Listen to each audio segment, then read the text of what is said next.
প্রিয় দর্শক, কাতারের আমির তামিম আল থানি বাংলাদেশের প্রধান উপদেষ্টা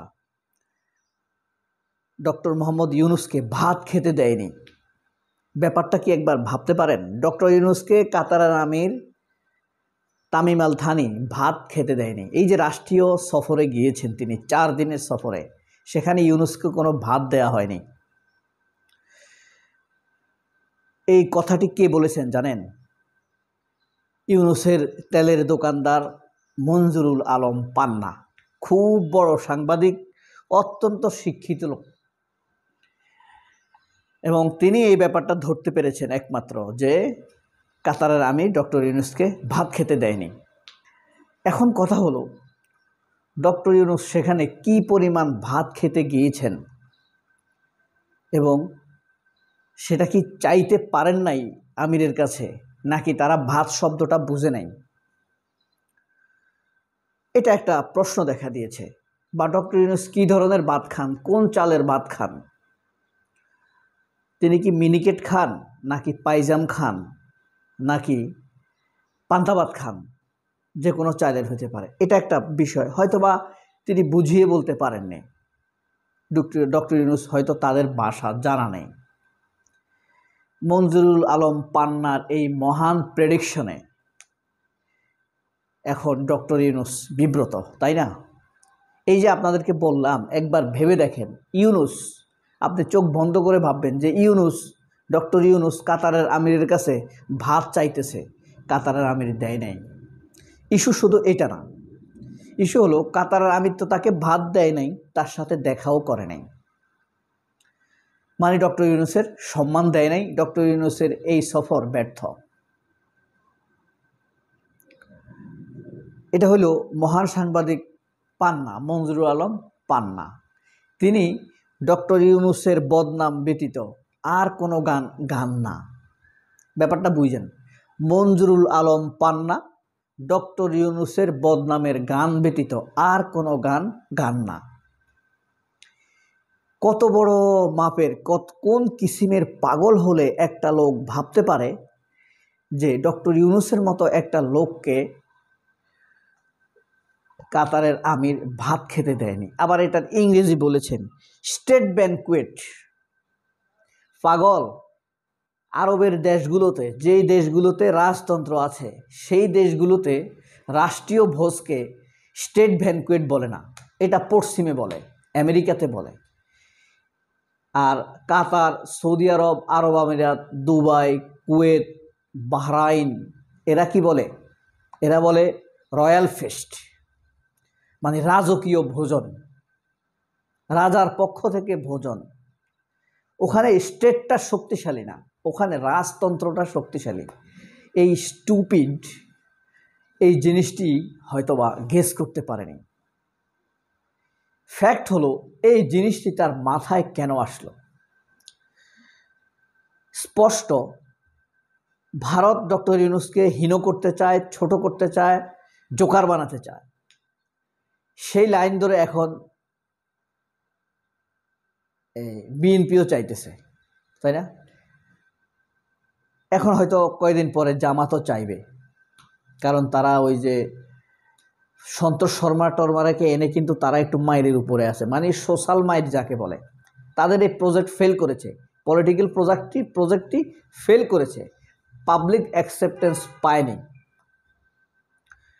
তো এখন তারা সবার সাথে তাল মেলানোর জন্য হয়তো নির্বাচন চাইবে, গো ইউনূস, এই টাইপের একটা সুর তুলবে। এখন পান্না তো ইউনূস কি বলে, ওয়াকার ঘনিষ্ঠ, তেলের দোকানদার, তেল কোম্পানির কর্মচারী।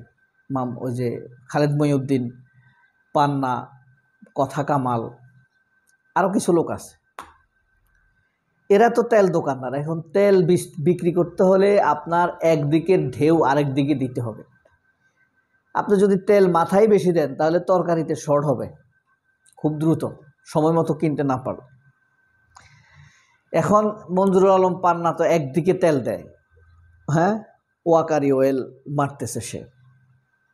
এখন এটা যদি সে ইউনূসকে অপমান না করে, বহুত ভেবেচিন্তে মঞ্জুরুল আলম পান্না এই যে রাষ্ট্রীয় ভোজসভা করেনি ডক্টর ইউনূসের সাথে, এটার ইংরেজি করছে সে স্টেট ব্যানকুয়েট, কিন্তু আরবরা রয়্যাল ব্যানকুয়েট বলে, এটা ভাবতে ভুলে গেছে। মানে স্টেট, এটার অর্থ ইংরেজি স্টেট ব্যানকুয়েট, এটা পেয়ে সে হই হুল্লোড় শুরু করে দিয়েছে, পাইছি।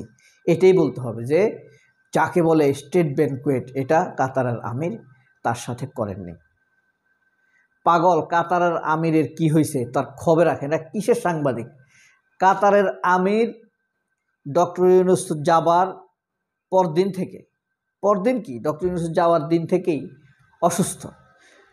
নিয়মিত চেক আপের জন্য ফ্রান্স থেকে তার ডাক্তার টিম এসেছে এবং এই কাতারের আমিরের 3টি হেলথ টিম কাজ করে।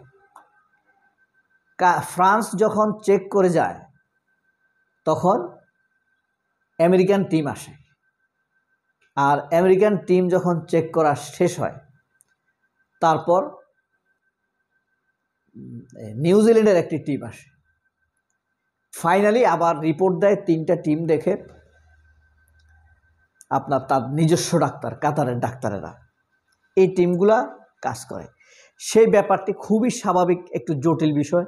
তার এমন সেরিব্রাল, সেটা হলো, এটাকে বলা হয় কোষ সেরিব্রাল হয়। মানুষের যে শরীরের কোষ আছে না, কোষের মধ্যে এক ধরনের সেরিব্রাল হয় উত্তেজনার কারণে, টেনশনের কারণে, ঘুম কম হওয়ার কারণে। আপনারা জানেন গত কয়েক বছর বা 1 বছরের উপরে ফিলিস্তিনি হামলা হচ্ছে অনর্গল। এটা নিয়ে কাতারের আমির নিজে স্বয়ং কাজ করে যাচ্ছে, কিন্তু কোনো কিছুতে কুল কিনারা হচ্ছে না। তার আরেকটি প্রমাণ হলো এই যে দেখেন, ভারত পাকিস্তান এখন যে যুদ্ধের উত্তেজনা, এটা নিয়ে কিন্তু কাতারের আমিরের কোনো অ্যাকশন বা প্রজেক্টে, কেন? কাতারের আমিরের অসুস্থতা, নইলে এই বিষয় নিয়ে সব সময় প্রজেক্ট রাখে কে? কাতারের আমির। এখন এই বিষয়ে কে ব্যবস্থা নিচ্ছে খেয়াল করছেন? ইরান ভারত পাকিস্তানের উত্তেজনা নিরসনের জন্য আন্তর্জাতিকভাবে প্রস্তাব দিয়েছে ইরান, এবং ইরান এবং কাতার একই প্যানেলের আন্তর্জাতিক কূটনীতিতে। আর সৌদি আরব 2টি প্যানেল মেনটেন করে, কাতার ইরানের প্যানেল মেনটেন করে এবং নিজস্ব শক্তিশালী টিম আছে, তুরস্ক, কাতার এবং এই আপনার ইরান, এই 2টো প্যানেল মেনটেন করে, আবার নিজস্ব তাদের শক্তিশালী টিম আছে। সাধারণত সৌদি আরব এসব মধ্যস্থতা করে না, তারা একটি পক্ষ নিয়ে নেয়, পরবর্তীতে মধ্যস্থতা করার আর সুযোগ থাকে না। এই ডিপ্লোমেসি স্ট্রঙ্গার লেভেলে এখনো যায়নি সৌদি আরবের। তুরস্কের যেহেতু ভারতের সাথে একটু টানাপোড়েন আছে, কাশ্মীর নিয়ে সরাসরি বক্তব্য দেয় তুরস্ক, কাতার কিন্তু সরাসরি বক্তব্য দেয় না। যেমন কাশ্মীর নিয়েও দেয় নাই, আবার ইরানও দেয় নাই কাতার নিয়ে, যে কারণে কাতার এবং ইরান একটা নিরপেক্ষ অ্যাটিটিউড ধরে রাখে। তো মঞ্জুর আলম পান্না এই খবর পায় নাই, কিন্তু ডক্টর ইউনূসকে যে ভাত দেয় নাই সেই খবর সে পেয়ে গিয়েছে। তো যাই হোক, মঞ্জুর আলমকে অভিবাদন। স্টেট ব্যানকুয়েট বুঝেছে, রয়্যাল ফিস্ট সে বুঝতে পারে নাই। ডক্টর ইউনূস ভাত খেতে পেল না, এটা আপনাদের কতটা সত্যি মনে হয়েছে, নাকি তাকে মঞ্জুর আলম পান্নার ব্যাপারে মঞ্জুর আলম পান্নাকে কি পাগল মনে হয়? পাগল মনে হলে পাগল লিখে যাবেন কমেন্ট বক্সে, আর নয়তো নিজের মত, যে কোনো মতামত দিয়ে যাবেন। সবাই অনেক ভালো থাকবেন। আল্লাহ হাফেজ, আসসালামু আলাইকুম।